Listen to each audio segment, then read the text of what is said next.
back. In this video we are going to start a new chapter that's Holozoic nutrition. यहाँ पर आपकी book में ये digestion करके भी चैप्टर हो सकता है.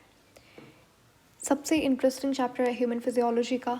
और बहुत सारी बुक्स के अंदर अगर आप सिंध बोर्ड देखें, पंजाब बोर्ड देखें, तो वहाँ पे ये चैप्टर होलोजोइक न्यूट्रिशन करके है. ठीक है. और पहले उन्होंने इंट्रोडक्शन टू डाइजेशन दिया है, sac like tube like digestion, और फिर डाइजेशन इन यूनिसेलुलर ऑर्गेनिजम्स जैसे कि डाइजेशन इन प्लेनेरिया है, हाइड्रा है, अमेबा है.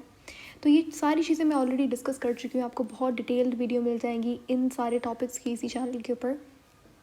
तो अगर तो आपकी बुक में वो पहले दिया हुआ है तो आप प्लीज़ उन्हें कवर करें एंड देन ह्यूमन डाइजेशन देखें. लेकिन अगर आप फेडरल देखेंगे या फिर कोई और बुक देखें तो वहाँ पे डाइजेशन में सिर्फ ह्यूमन डिस्कस हुआ होता है.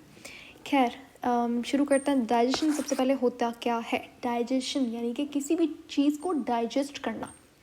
उसे डाइजेशन का मतलब होता है ब्रेक डाउन, कॉम्प्लेक्स चीज़ों को सिंपल चीज़ों के अंदर तोड़ना, कॉम्प्लेक्स फूड पार्टिकल्स को सिंपल फूड पार्टिकल्स के अंदर तोड़ना. या फिर आप इसे बोल सकते हो बायो मैक्रोमोलिक्यूल्स. हमने पढ़ा था, जब अपने बायो मॉलिक्यूल्स को देखा तो हमने देखा था बायो मॉलिक्यूल्स दो होता है. एक होता है बायो मैक्रो मॉलिक्यूल. ठीक है. मैक्रो मॉलिक्यूल्स कौन से होते हैं? जो आपके पॉलीमर्स होते हैं. और माइक्रो मॉलिक्यूल्स होते हैं मोनोमर्स.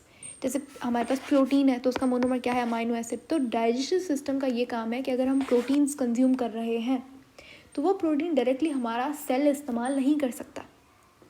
तो हमारा डाइजेस्टिव सिस्टम क्या करता है कि इन प्रोटीन्स को तोड़ता है अमाइनो एसिड के अंदर. और हमारी बॉडी, हमारा जो सेल है, वो इस अमाइनो एसिड को इस्तेमाल करके नया प्रोटीन बनाता है. समझ आ रही है बात? इसी तरीके से आप बोल सकते हो कि नॉन डिफ्यूजिव फूड पार्टिकल्स को डिफ्यूजिव फूड पार्टिकल्स के अंदर तोड़ने का काम डाइजेस्टिव सिस्टम का होता है. नॉन डिफ्यूजिव क्या होता है, डिफ्यूजिव क्या होता है? देखो, एक सेल के अंदर पर्टिकुलर फूड पार्टिकल्स ही सेल के अंदर जा सकता है. ठीक है. नॉन डिफ्यूजिव यानी कि जो डिफ्यूज़ नहीं हो सकते, जो सेल मेम्ब्रेन को क्रॉस नहीं कर सकते. क्यों? क्योंकि उनकी साइज़ बड़ी है, मैक्रो मॉलिक्यूल्स हैं.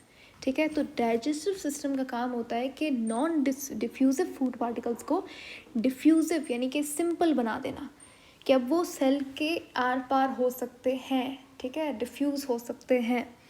इसे आप ये भी बोल सकते हो कि डाइजेस्टिव सिस्टम का ये काम होता है वो पॉलीमर को मोनोमर के अंदर कन्वर्ट करता है. तो ये आपको पता होना चाहिए कि डाइजेस्टिव सिस्टम का मतलब क्या होता है. ठीक है.